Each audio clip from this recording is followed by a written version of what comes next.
tickling the nerves, the prepuce or glands, which all mankind with great delight entrance.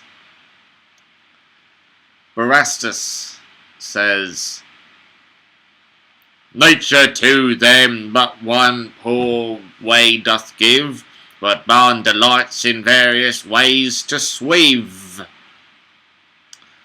Puckinell says, How simple was the lechery of old! How full of shame, how feeble and how cold, confined to a formality of law, when wives their husbands' pintles never saw, but when their lust or duty made 'em draw, they fucked with such indifferent delight, as if prick stood against its will in spite. First rubbed, then spent, then groaned, and bid good night.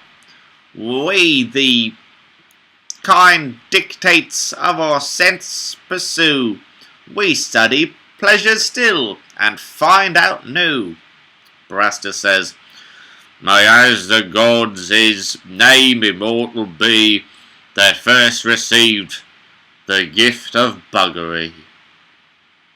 Simeon says, Faces may change, but cunt is but cunt still, and he that fucks is slave to women's will.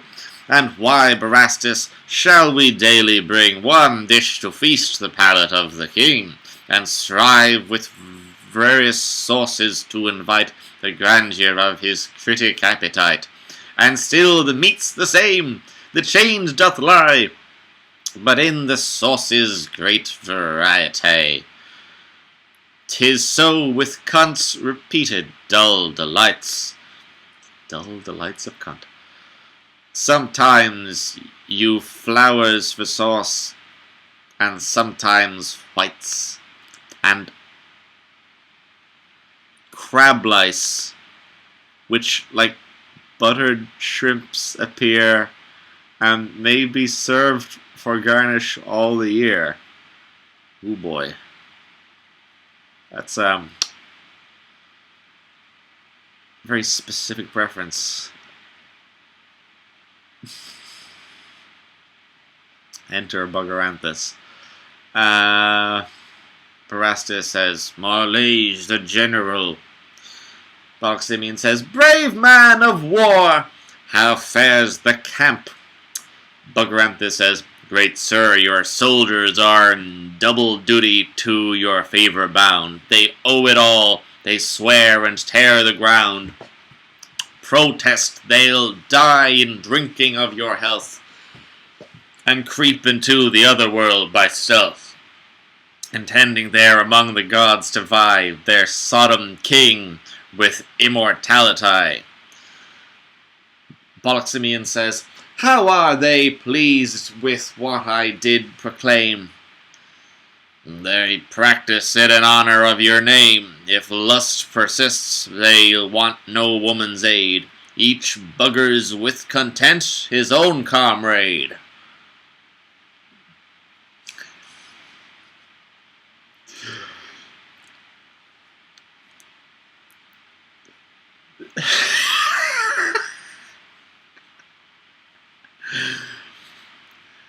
They know 'tis changeable. They know 'tis chargeable with cunts to play. It saves them, sir, but at least a fortnight's pay. 'Tis chargeable with cunts to play. So instead of going with whores and wasting all their money, they're just fucking each other. Oh boy. Oh, I'm gonna have some fun ideas for my roommates when they come home. Oh boy, hey guys, you know the way we usually fuck women? What if? Like, they might say yes. I just go to my gay friends and ask them to fuck me, I don't know. Might as well try it. Everyone's doing it apparently.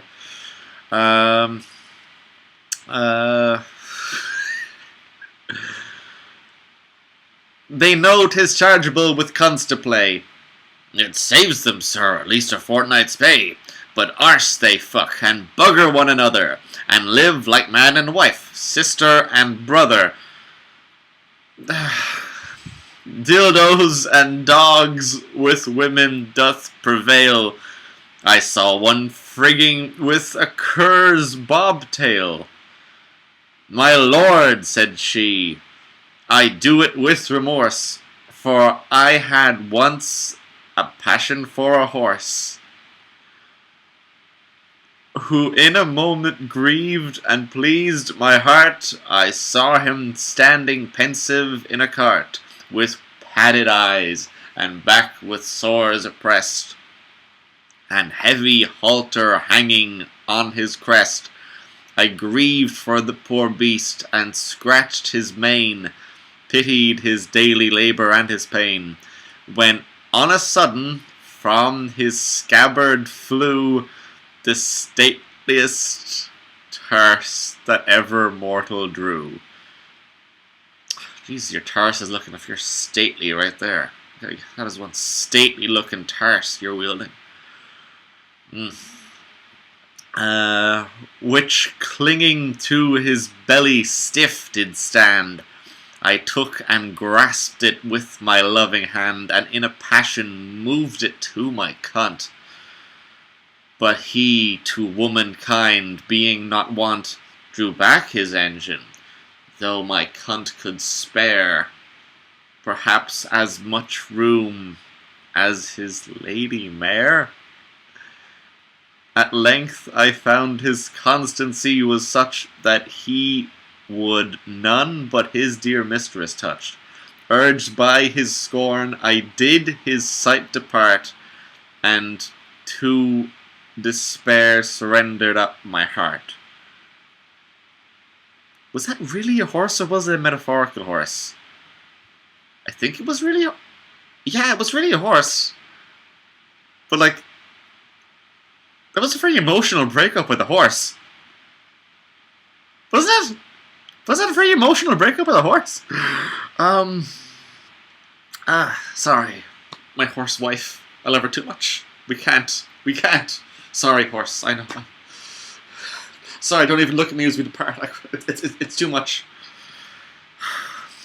That is... Where does this story end? And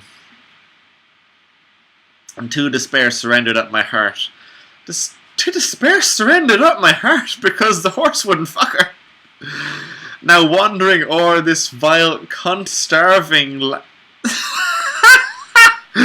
Now wandering o'er this vile cunt-starving land, I am content to what comes next to hand.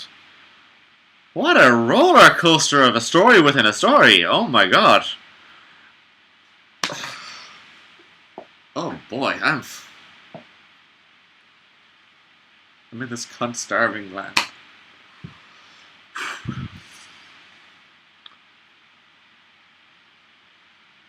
Bollock says, such women ought to live, pray, find her out. She shall a pintle have, both stiff and stout. Bollocks shall hourly by her cunt be sucked. She shall be daily by all nations fucked. What a happy ending. Industrious cunts should never pintle want. Oh, there's a fucking Tinder profile right there. Industrious cunts should never pintle want. She's gotta have it. She shall be mistress. Hang on. Working back up to this. Industrious cunts shall never pintle want. She shall be mistress to my elephant.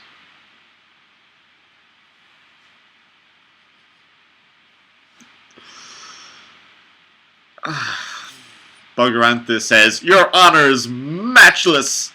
Bollock says, I'll do it. Let her swive. I'm so invested in this story of a woman who was broken up with by the horse she was trying to have a one stand with. And the king gave her an elephant to help her get over it. I'm so invested in that story now. I want people to make fan art of this woman trying to seduce a horse, and the horse turned her down because the horse loved his wife too much.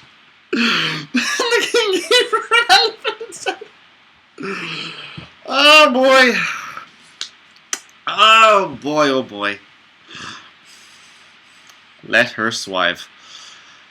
I will encourage virtue while I live. Oh boy. Pacanello says, we're 10 minutes now.